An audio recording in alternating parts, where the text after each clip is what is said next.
American fighter planes based in England, operating in the skies of Western Europe against the German Air Force. The Mustang, the P-51, longest range fighter in the world. Speed, fast climb, quick dive, tight turn. A fighter pilot's dream. Into the great fighters, America poured its genius, its millions of man-hours of labor, its faith in victory against the Luftwaffe. And in their single cockpits, it placed its carefully chosen sons, trained to a fighting edge, trained as never before. Here is their report, catch as catch could by their own gun cameras in the instant of action, and delivered in return for your toil and your treasure and your high hopes.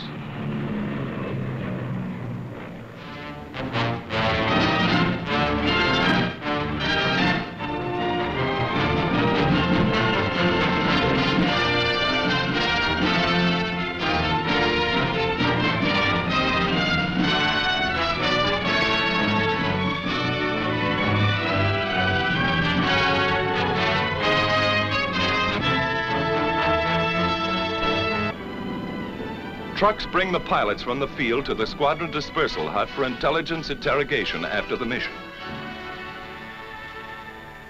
Coffee and sandwiches if they want it. Little action today, just a routine escort. You saw 4 190s on the field. That's right.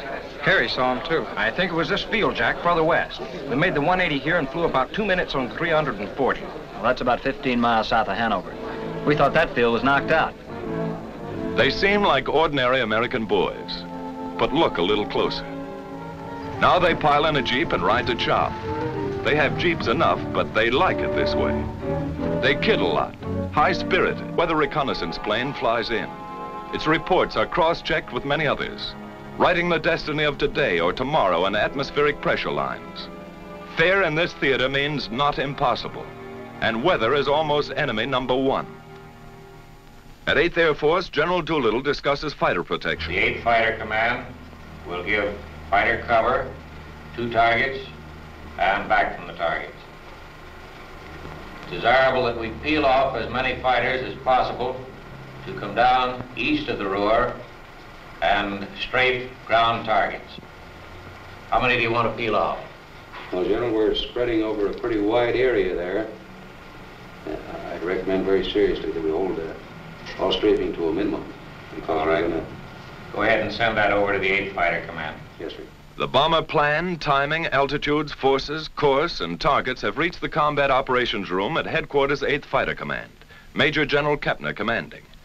Now the General and his Chief of Staff, Brigadier General Griswold, come in to inspect and discuss the plan of escort. Colonel Burns, operations, determines what group shall fly.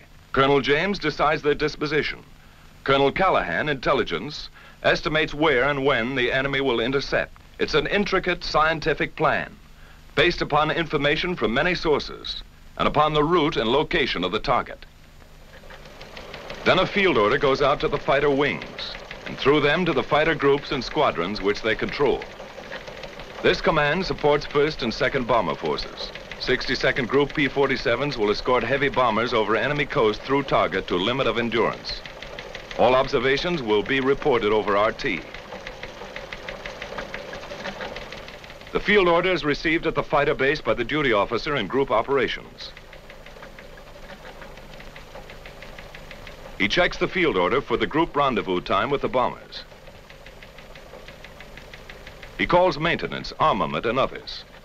Now briefing and everybody present. The colonel comes in. These fellows are veterans of many missions, so he gives them the essentials without ceremony. Okay, boys, today we're going to escort 10 boxes of bombers, 36 ships to each wing. We're on the front end of the 1st Task Force, picking them up in the Mannheim area, around the target, about 20 miles east of Mannheim, at which time we will proceed up to the aerodromes north of Frankfurt, where we will strafe. Now today, I want to use the same system we used the other day. That is, dividing the field up into sections, 1 squadron only on the field at one time. When the ammunition is expended from that squadron, you'll move up and let the other top cover squadron come down and strafe. Okay, boys, we'll start engines at 8:50 Takeoff, 8:58 to 9:06. Rendezvous with the big friends, 11:04. Escort until 11:24. Strafe until 12:16. The pilots make notes on the back or palm of their left hands. No chance of losing that little memo in a moment of excitement, or not much chance. Okay, any more questions? Intelligence? Intelligence takes over. Gentlemen, you may expect considerable enemy opposition today. The Germans have brought in some 100 single-engine fighters, chiefly 109s, some 190s, to stop the American drive across the Rhine. Watch your flank at the Rhine River, at Mannheim, and particularly in the Frankfurt area. Now, after you break escort, there are 4 aerodromes which we've marked in red pins. You're free to strafe those aerodromes, but watch out for the flag. There are probably about 30 guns on each airfield. Send a flight down to silence the guns before you attempt to hit the planes on the field. Then time check. A minute is a long time for an air fighter. In 10 seconds, the time will be exactly 0658. Good luck, man.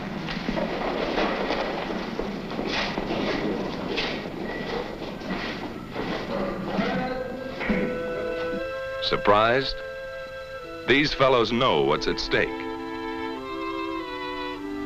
Each man takes his emergency kit and empties his pockets. A scrap of paper might tell a big story to enemy intelligence if he has to bail out. Last but not least, each pilot picks up his chute and rubber dinghy on the way out. And at still others, here go the long-range Mustangs to keep their rendezvous with the big friends someplace deep in Germany. Somewhere out there over enemy territory, near or far on the long route as the bombers go out and come home, each of these fighter formations will make rendezvous with them at a certain point on the exact minute. They keep fairly close together to prevent wandering and to save gas, that all-important item for the long-range escort fighter. He can't borrow a couple of coupons over Frankfurt or Cologne. Now they open up into battle formation, fairly line abreast. Each pair, leader and wingman, never willingly separated, is a combat element. 4 planes are a flight, 8 a section, 16 a squadron, 3 squadrons a group, all working together because it's teamwork every second or die. Just as simple as that. Close to rendezvous now, and in the distance are the bombers. Advanced formations of the perhaps 100-mile-long armada. Each pilot searches the sky constantly, watching for the main enemy attack which may come near the coast or deep in Germany, or a hit-and-run sneak attack by the enemy's aerial snipers. Red leader to outpost. Bogies at 10 o'clock level. Outpost to red leader. Your bogies look like friendly Spitfires. But these black darts are not friendly. This is red leader. All right, men on the ball. This is it. 109's at 9 o'clock. Yellow leader to outpost. 1 Fog Wolf coming in. Outpost to red leader. Can we get them? It's our turn, Chief. Red leader to outpost. White flight, drop tanks and attack. Red flight, stay up for cover. Yellow flight, continue to escort.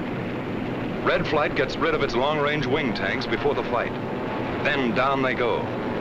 The sneak attackers try to run for it now.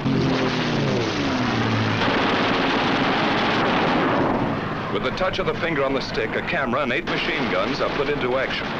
Small cameras set on the wings make the record. Poor pictures due to gun vibration. But you see it when it happened, as the pilot saw it.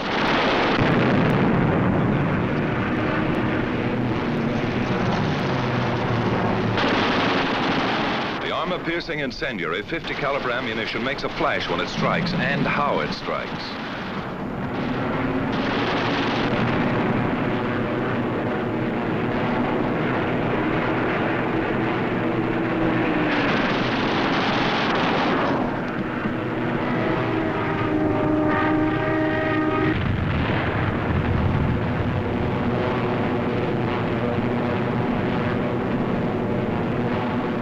Bombers, ready with their own guns for anything that slips through, didn't need them this time. All over now, just a skirmish, part of the escort routine. The flight reforms and climbs to regain its position with the rest of the squadron. This is red leader. Okay, men, it's time to break escort. Mustangs coming in at 8 o'clock. The Mustangs, far in the distance, sweep the surrounding sky as they come in. Next to the belly or wing tank, which doubled the fighter range, the most important feature of long-range fighter escort was the relay system. Because of differences in bomber and fighter speeds and the need of much weaving, fighters used up their time and distance almost twice as fast as the bombers. Thus, the same group of fighters could remain with the bombers only 25 to 40 minutes out of a 6 or 8 hour mission, going and coming. And 1,000 fighters might be needed to keep anything from 40 to 100 on the job at all times. While the enemy could strike with 250 at any point he selected, our fighter groups had to relieve one another at rendezvous points all along the route, like this. Simple in diagram, but difficult in the limitless, often weather-blinded spaces of the enemy air. It took planning, leadership, and most of all, it took individual fighting skill and courage to match the enemy's tactical advantages. Forewarned an hour and a half by his radar as our bombers gained altitude over England, he had plenty of time to mass his fighters at his chosen point of attack and to outnumber our escort at anything from 2 to 1 to 10 to 1. This captured film shows how quickly the 109s and the Focke-Wulf 190s got into action. They were as grimly determined to stop these great daylight thrusts into their industrial heart as our bombers and fighters were resolved to press them home to the hilt.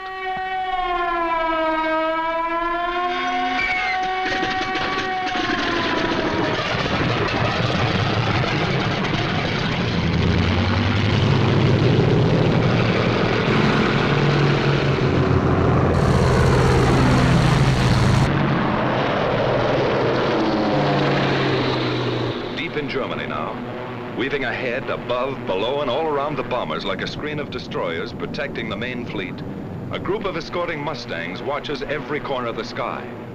They don't have long to wait.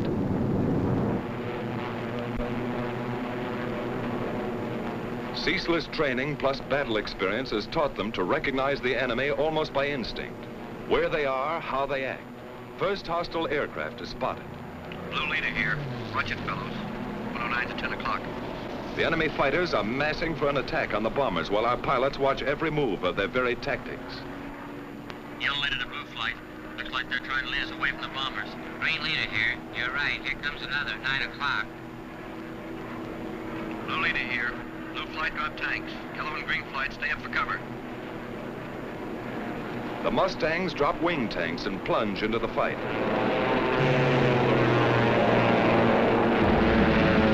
The head-on dive through the fortress's formation is a fable.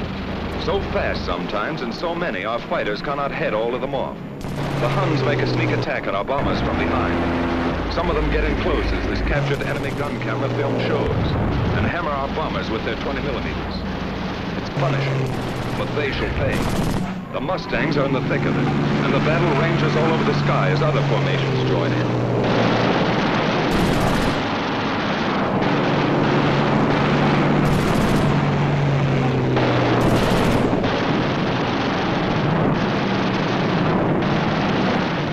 Attack in waves and sometimes inflict great damage before they're driven off.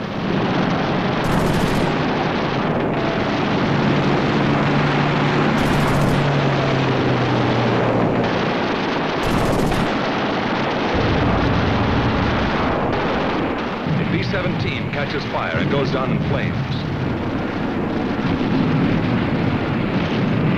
The German pilots are determined. So are ours. To the death.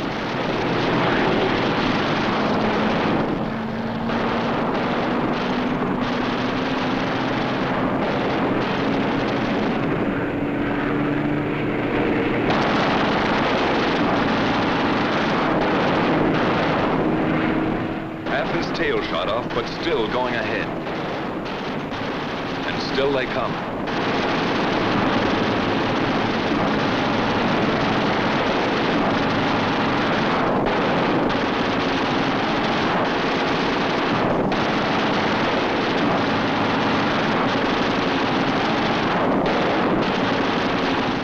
We lose another, but they cannot stop us.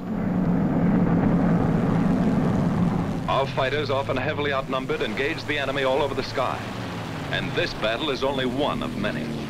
Day after day, month after month, Mustang against the ME-109s and the FW-190s. Our fighters attacked, attacked, attacked. 2 into 10, 6 into 50. They broke up the enemy's mass assaults.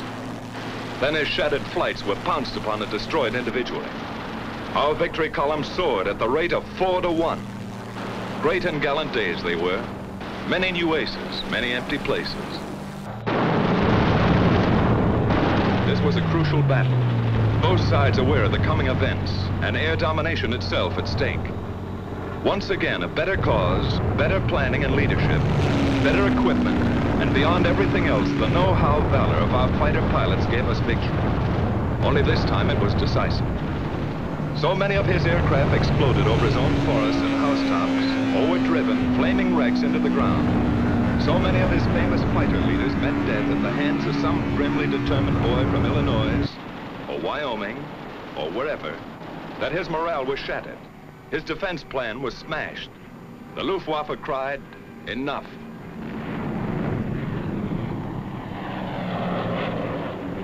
And the day arrived when a huge 8th Air Force bomber mission with full fighter escort was flown to Berlin and back in good weather without challenge by a single enemy fighter.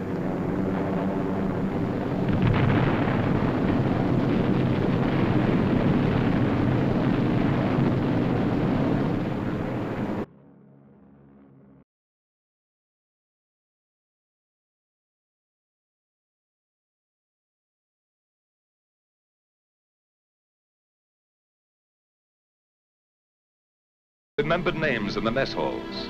Major Gerald Johnson, a crack shot.